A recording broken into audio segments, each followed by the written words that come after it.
Embora nem todas consigam manter um padrão de qualidade alto, as famosas trilogias, franquias ou sagas, por si só, são uma conquista para seus realizadores, que viram a sua ideia original ter uma concepção boa o suficiente para garantir a sua continuidade.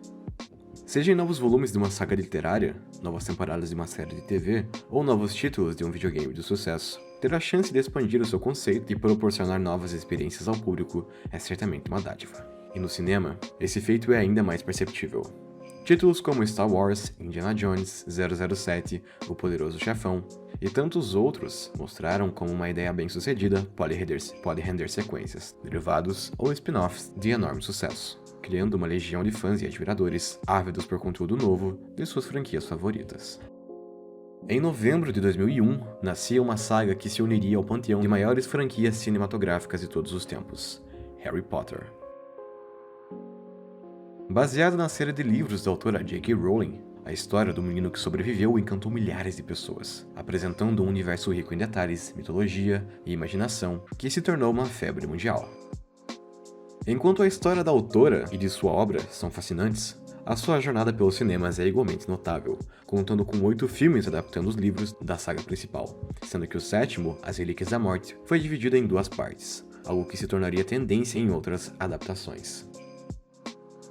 A saga como um todo rendeu mais de 7,7 bilhões de dólares em bilheteria, 12 indicações ao Oscar, além de muitos prêmios, homenagens, produtos licenciados e até mesmo uma saga derivada sob o título Animais Fantásticos.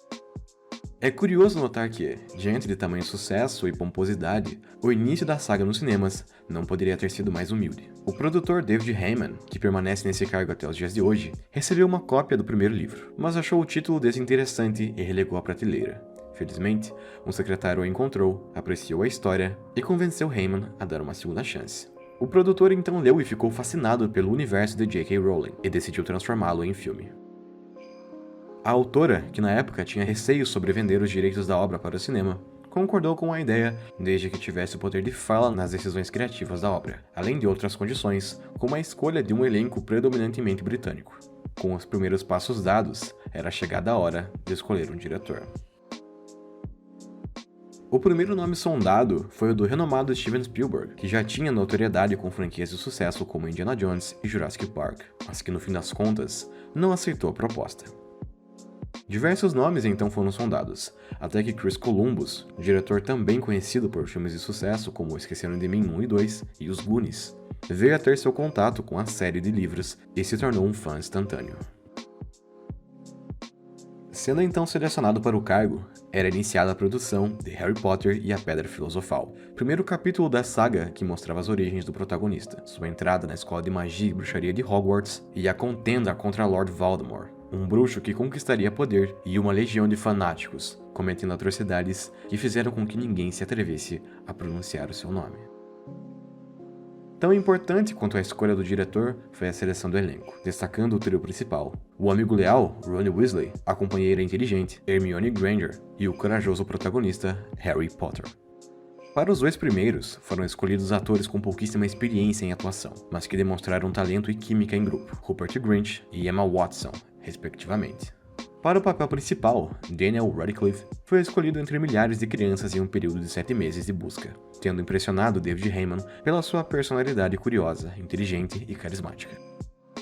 A escolha recebeu a bênção da própria J.K. Rowling, que também exerceria sua influência na escolha de outro papel fundamental, o do professor Severo Snape, interpretado por Alan Rickman, e que teria sua importância gradativa revelada ao longo da saga. Outros grandes atores se juntaram ao elenco, como Richard Harris, Robbie Coltrane, John Childs, Warwick Davis, Maggie Smith e John Hurt. Além do elenco, outro elemento fundamental foi a trilha sonora, composta por ninguém menos que John Williams. Responsável pelas trilhas icônicas de Star Wars, Indiana Jones, Tubarão e muitos outros, Williams traria o seu talento para criar a musicalidade do universo de Harry Potter, com destaque para o tema de Edward, a Coruja de Harry, e que se tornaria o tema principal de toda a franquia. Quanto à parte técnica, o primeiro filme ainda apresentaria efeitos visuais carecendo de polimento, o que era compensado pelo excelente trabalho de direção de arte de Stuart Craig, nos fazendo acreditar que aquele universo realmente foi criado por magia, principalmente quando entramos na fantástica escola de Hogwarts. E no roteiro, Tivemos o roteirista Steve Kloves, que, com exceção do quinto filme, foi responsável por adaptar a saga inteira aos cinemas, algo que se mostrou um desafio, mas que novamente recebeu a aprovação da autora original. Curiosamente, os 2 primeiros filmes da saga são reconhecidos pelos fãs como os mais fiéis aos livros, enquanto os demais tomaram decisões criativas próprias, oriundas também da troca de diretores no decorrer dos capítulos. E falando na história, Harry Potter e a Pedra Filosofal nos apresentam o personagem do título, um garoto bem intencionado e de origem humilde, que ainda bebê, perdeu seus pais, mortos pelo Lorde das Trevas, Voldemort. No entanto, o menino sobreviveu ao ataque do bruxo com apenas uma cicatriz em forma de raio em sua testa. O garoto então é levado aos cuidados de seus tios, Dursley, que formam uma família pragmática e que trata o garoto com desdém, o obrigando a morar em seu armário sobre a escada e sendo constantemente atordoado pelo seu primo, Duda. Ao completar 11 anos, Harry recebe o chamado de Hagrid, guardião dos portões da maior escola de magia e bruxaria, Hogwarts. Através dele, o garoto descobre a verdade sobre seus pais, sua origem como bruxo, e decide segui-lo para receber os ensinamentos do diretor Alvo Dumbledore, o maior mestre que a escola já teve. Em Hogwarts, Harry conhecerá seus melhores amigos, o humilde Rony e a sábia Hermione. Terá um rival na figura de Draco Malfoy, aprenderá o esporte do quadribol e se verá envolvido em uma trama envolvendo a Pedra Filosofal, um artefato poderoso criado por Nicolau Flamel, capaz de garantir vida eterna, e que está sendo almejado por Lord Voldemort, que pretende usá-lo para seu retorno, causando mais uma guerra e destruição no mundo dos bruxos. O sucesso do primeiro filme foi descomunal, e mesmo com um tom mais infantil, foi abraçado por todo tipo de público e crítica, rendendo mais de $1 bilhão em bilheteria graças a relançamentos posteriores. E logo no ano seguinte, tivemos Harry Potter e a Câmara Secreta, conhecido como um dos livros mais sombrios da saga, algo que se refletiu na tela do cinema. Aos 12 anos, Harry recebe uma visita inesperada de Dobby, o elfo doméstico, lhe alertando sobre uma trama envolvendo Hogwarts e que colocará a vida do garoto em risco. Apesar de alguns contratempos envolvendo seus tios, Harry consegue voltar para a escola, mas estranhos acontecimentos envolvendo mensagens nas paredes escritas a sangue e bruxos nascidos em família de trouxas, nomenclatura para quem não é bruxo, sendo petrificados, são um presságio de que a Câmara Secreta, um local que guarda um monstro deixado pelo criador da Casa Sonserina, Salazar Sonserina, estaria atacando os alunos mais uma vez. As suspeitas acabam recaindo sobre Harry, após uma demonstração de sua capacidade de falar com cobras, fazendo todos acreditarem que era ele o herdeiro de Sonserina. Mas, ao encontrar um diário de um ex-aluno, chamado Tom Riddle, Harry descobre um evento trágico no passado de Hagrid, que também se tornou suspeito, mas o garoto pretende provar a sua inocência. Tudo fica ainda pior quando a irmã de Rony, Gina, é levada para a câmara, obrigando Harry a encontrar o local, desvendar o verdadeiro herdeiro de Sonserina e destruir o monstro que está colocando toda Hogwarts em risco. A direção do filme novamente ficou nas mãos de Chris Columbus, que se mostra ao mesmo tempo uma bênção e uma maldição.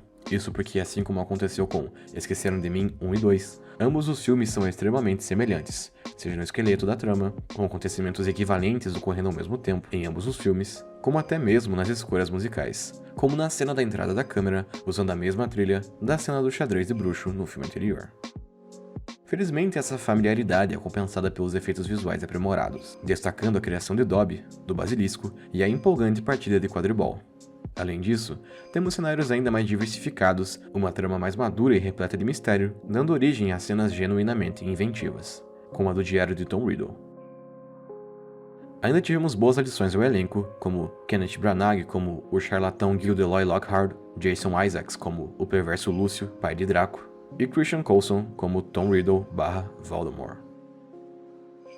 O filme também foi um enorme sucesso, apesar da bilheteria relativamente inferior de $879 milhões, e uma ótima recepção da crítica ao tom sombrio, parte técnica aprimorada e ao elenco. O filme seria criticado pela similaridade com o anterior, porém, mudanças drásticas estavam por vir no terceiro capítulo.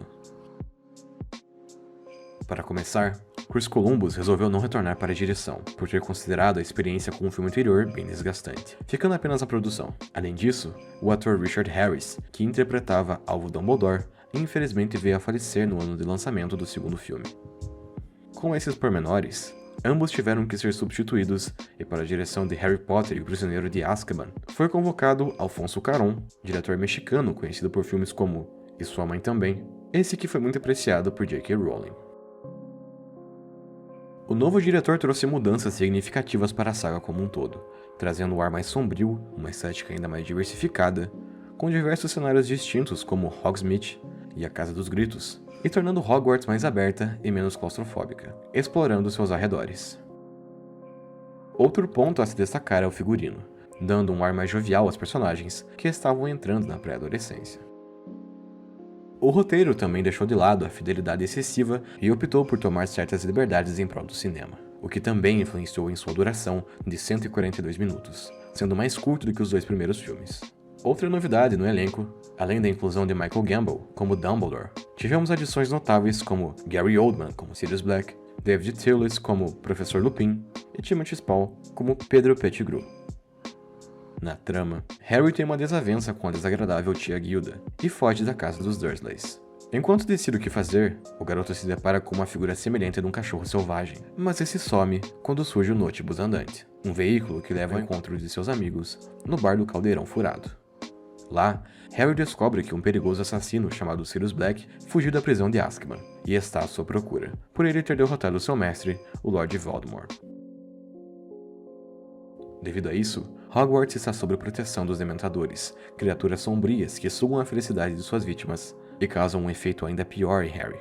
Tendo que lidar com essas criaturas e com um assassino à solta, Harry novamente contará com a ajuda de Rony e Hermione para desvendar a verdade, que envolve um trágico assassinato de seus pais e a real identidade de Sirius Black. O Prisioneiro de Azkaban foi lançado em 2004, e nesse ano, precisou enfrentar titãs como Homem-Aranha 2, Shrek 2, Troia e Os Incríveis, o que pôde justificar a sua bilheteria inferior aos anteriores, com 797 milhões de dólares, sendo o filme menos rentável da saga, se desconsiderarmos os derivados de Animais Fantásticos. Ainda assim, o filme de Afonso Cuarón é considerado por muitos como o melhor da franquia, graças a seu estilo visual e artístico, excelentes adições de elenco e um tom mais lúdico, algo que seria explorado nos filmes posteriores. E falando neles, temos o final da primeira metade da saga, com Harry Potter e o Cálice de Fogo, um dos livros mais extensos da franquia, onde finalmente veríamos o confronto de Harry e Voldemort tomando proporções ainda maiores. Novamente, a mudança de direção foi necessária, pois Cuarón decidiu não retornar para o quarto filme. Com isso, foi chamado Mike Newell para a direção devido ao seu bom relacionamento com os atores e o trabalho com filmes de destaque como 4 Casamentos e um Funeral e Donnie Brasco. Outra mudança notável foi no compositor, pois John Williams não retornou devido à agenda ocupada, ficando a trilha a cargo de Patrick Doyle. Essas mudanças novamente afetaram o tom e estética da obra, que ficaram ainda mais sombrios e menos contemplativas que o filme anterior. O roteiro também precisou lidar com a árdua missão de compilar um livro de quase 600 páginas em um filme de pouco mais de 2 horas. Vários segmentos precisaram ser removidos ou até mesmo modificados, como a presença de Dobby e toda a sequência no labirinto. Tais mudanças são compreensíveis, mas o que incomodou os fãs de fato foi a mudança na caracterização de Dumbledore. Mesmo com a mudança de atores no filme anterior, a personalidade amável e sábia do personagem se manteve, mas no quarto filme o vemos como um homem mais impaciente e até mesmo agressivo. Apesar disso, ainda tivemos adições notáveis no elenco, como Robert Pattinson, Brendan Gleeson e David Tennant, mas nenhuma delas se compara à adição do aclamado ator Ralph Fiennes interpretando Voldemort e roubando toda a cena para si quando surge em tela. Sobre a trama, Harry está na casa da família Weasley para assistir uma partida do campeonato de quadribol. Porém, todos são atacados por comensais da morte, servos fiéis de Voldemort, que destroem todo o lugar. Após esse incidente, Harry, Rony e Hermione retornam para Hogwarts, onde está para acontecer o torneio Tribruxo, um desafio que também envolve as escolas Durmstrang e Box Batons, onde cada uma delas terá um campeão escolhido para disputar o torneio. Esses campeões serão selecionados a partir de um artefato mágico, o Cálice de Fogo, e somente alunos com 17 anos poderão participar. No momento da escolha, Cedrico Diggory é selecionado como representante de Hogwarts, Fleur Delacour para Box Batons e Victor Krum para Durmstrang. Porém, o Cálice seleciona mais um campeão, e o nome que surge é o de Harry Potter. Sem saber como isso pode ter acontecido, Harry precisa enfrentar 3 provas que vão exigir sua coragem e sabedoria, ao mesmo tempo em que lida com a descoberta do amor e com uma trama envolvendo o retorno do seu arqui-inimigo. trazendo ainda mais cenas de ação, efeitos visuais de ponta e uma direção de arte impecável, Harry Potter e o Cálice de Fogo foi mais um acerto para a franquia, atingindo quase 997 milhões de dólares nas bilheterias, valor superior ao dos seus dois antecessores, mas ainda inferior ao primeiro filme. Críticas referentes a diversas passagens cortadas do livro, ao retrato de Dumbledore e ao tom mais sombrio e violento não ofuscaram a qualidade da obra, que finalmente deu um passo importante para preparar o terreno ao confronto entre Harry e Voldemort. Com todo o exposto, vemos que a primeira metade da saga cimentou o caminho para os próximos filmes, que, diferente do que ocorreu até o quarto capítulo, teria o mesmo diretor comandando a série até os dias de hoje, incluindo na saga derivada de Animais Fantásticos, David Yates. Ainda sobre o primeiro ou quarto filme, tivemos 2 episódios iniciais que, apesar de similares, souberam apresentar muito bem o seu universo e introduzir novos fãs para a saga. Um terceiro filme que se propõe a inovar em sua estética, tom e apresentar novos integrantes à história. E um quarto filme que expandiu esses conceitos e enfim apresentou o grande antagonista em toda a sua glória. Ao mesmo tempo em que serviram como filmes introdutórios, também se mostraram como capítulos de transição, passando da inocência e aventura da infância e pré-adolescência para o pessimismo e morbidez que acompanha a jornada de Harry durante seu amadurecimento. Apesar da distinção entre os filmes, a primeira metade da saga Harry Potter se mostrou um sucesso em todos os sentidos, e mal poderíamos esperar para o que estava por vir no horizonte.